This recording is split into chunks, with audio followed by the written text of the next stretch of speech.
ఓడిపోయి పారిపోయినవని కాదన్న, ఖచ్చితంగా పంజాబ్ వస్తుంది, కొట్టాల్సిన వాళ్ళని కొట్టాల్సిన సమయంలో కొడుతుంది. ఖలిస్తాన్ తీవ్రవాదులతో సంప్రదింపులు చర్చలు ఎందుకు చేశారు సార్? సో ఈ దేశంలో ఉంటాం, ఈ దేశ అభ్యున్నతికి పనిచేస్తాం అనేటువంటి ఏ తీవ్రవాద సంస్థతోటైనా మేము చర్చలు జరుపుతాం.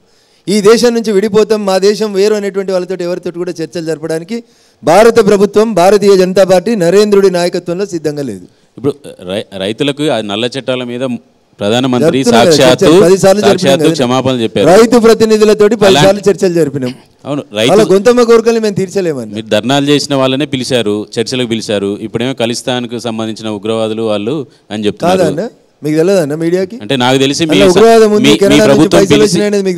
మీ ప్రభుత్వం పిలిచి చర్చలు జరిపిన వాళ్ళంతా హైదరాబాద్ లో కూడా ధర్నాలు చేశారు. మరి వాళ్ళు ఖలిస్తాన్ తీవ్రవాదులాగా మాట్లాడారు. ఒక పంజాబ్లోనే, హర్యానాలోనే ధర్నాలు జరిగిన 2 రాష్ట్రాల్లోనే ఉన్నారు రైతులు.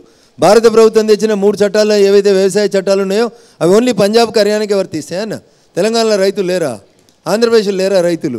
తెలంగాణలో ఉద్దేశపూర్వకంగా బయట దేశాలకు వెళ్ళి కొన్ని డబ్బులు ఇచ్చి ప్రేరేపిత ఉద్యమాన్ని నడిపించి కొన్ని మీడియా సంస్థలు బయట దేశాలతో డబ్బులు తీసుకొని కావాలని దాన్ని ఏదో పెద్ద ఉద్యమంగా చూపించాలని అనుకున్నప్పుడు ఖచ్చితంగా పరిస్థితులను బట్టి ఎప్పుడేం యాక్షన్ తీసుకోవాలో తీసుకుంటాం. ఖలిస్తాన్ తీవ్రవాదులు అంటున్నారు, ఖలిస్తాన్ ముఠాలతో మీరు ఇక్కడ చర్చలు జరుపుతున్నారు. కానీ కెనడాలో ఉన్న ఖలిస్తాన్ నాయకులు ఎవరైతే ఉన్నారో అనుమానాస్పద స్థితిలో చనిపోతున్నారు. అది కెనడా ప్రభుత్వాన్ని అడగాల్సిన ప్రశ్న అన్న. భారతదేశానిదే బాధ్యత అని చెప్పింది కదా. So if that is the case, అంతర్జాతీయ న్యాయస్థానం ఒకటి ఉంటుందన్న, అక్కడ కెనడా అధ్యక్షుని వచ్చి కంప్లైంట్ ఫైల్ చేయమనండి. దెన్ విల్ డెఫినెట్లీ ఏమైనా ఉందా మన దేశ ఎజెండా దాని కింద? మన పాకిస్తాన్లో కూడా భారతదేశానికి వ్యతిరేకంగా పనిచేసిన టెర్రరిస్ట్ నాయకులు ఎవరైతే ఉన్నారో ఈ మధ్య అనుమానాస్పద స్థితిలో చనిపోతూ ఉన్నారు.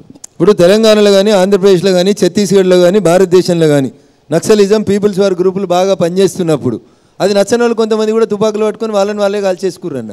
దానికి ఎవరు రెస్పాన్సిబుల్ అవుతారు? చాలా కాలం తుపాకులు బట్టి నక్సలైట్లే దేశభక్తులని ఆ దళాలలో పనిచేసినటువంటి చాలామంది బయటికి వచ్చి ఆ దళాలు చేస్తున్న పనులు బాగా లేవని చెప్పి వాళ్ళకు వ్యతిరేకంగా తుపాకులు బట్టి కాల్ చేసిన సంఘటన తెలంగాణలో చూసినాం కదన్న. ఖలిస్తాన్ నేతలతో మీరు చర్చలు జరుపుతున్నారు, కానీ ఇండియాలో ఉన్న మావోయిస్టులతో మాత్రం చర్చ జరపడానికి మీ ప్రభుత్వం సిద్ధంగా లేదు. So we want to eradicate them అని అమిత్ షా గారు చెప్పారు. 90% వాళ్ళని ఎరాడికేట్ చేసినామని చెప్పారు. నక్సల్స్ దాడులు తగ్గినాయని చెప్పిండ్రు. ఈ దేశం నక్సల్స్ దాడుల నుంచి ప్రశాంతత వైపు పోతుంది అని చెప్పిండ్రు. నక్సలిజాన్ని ఏరేద్దామనేటువంటి దిశగా పోతున్నాం. ఎందుకంటే నక్సలైట్ల ఎజెండా కూడా అంత్యోదయ ఎజెండానే, పేదోడు పైకి రావాలనేది వాళ్ళ ఎజెండా. ఆ ఎజెండాను మేము అమలు చేస్తున్నాం కాబట్టి మీరు తుపాకులు పట్టకుండారని కోరుతున్నాం. అంటే ఇప్పటివరకు దండకారణ్యం లోపల వరకే వెళ్ళలేకపోతుంది మీ భద్రతా దళాలు. ఎక్కడి వరకు? దండకారణ్యం లోపల వరకు కూడా వెళ్ళలేకపోతున్నారు. అలాంటి వాళ్ళతో చర్చలు జరపచ్చు కదా. సరే అన్న, నేనేమంటాను, ఎంత దూరం వెళ్ళినాం దండకారణ్యంలోకి, ఇప్పుడు దండకారణ్యంలో వాళ్ళకి జాగ ఉందా లేదా అనేది కాలం నిర్ణయిస్తుంది. కొద్దిగా ఓపిక. సార్ ఆ పుస్తకం ఏంటి సార్? ఈ మధ్య పుస్తకాలు మీరు పబ్లిష్ చేశారు. అభివృద్ధి ఒకవేళ మీరు అంతగా చేసింటే 3 రోజుల క్రితం గౌరవనీయులు ఈ రాష్ట్ర ముఖ్యమంత్రి రేవంత్ రెడ్డి గారు మెదక్ కాంగ్రెస్ పార్టీ అభ్యర్థి నామినేషన్కి వచ్చిన సందర్భంగా మెదక్ చౌరస్తాలో, రామదాస్ చౌరస్తాలో నిల్చొని ఎవరో కొంతమంది మిత్రులు రాసిచ్చినటువంటి కాగితాలను పట్టుకొని ఏది పడుతుంది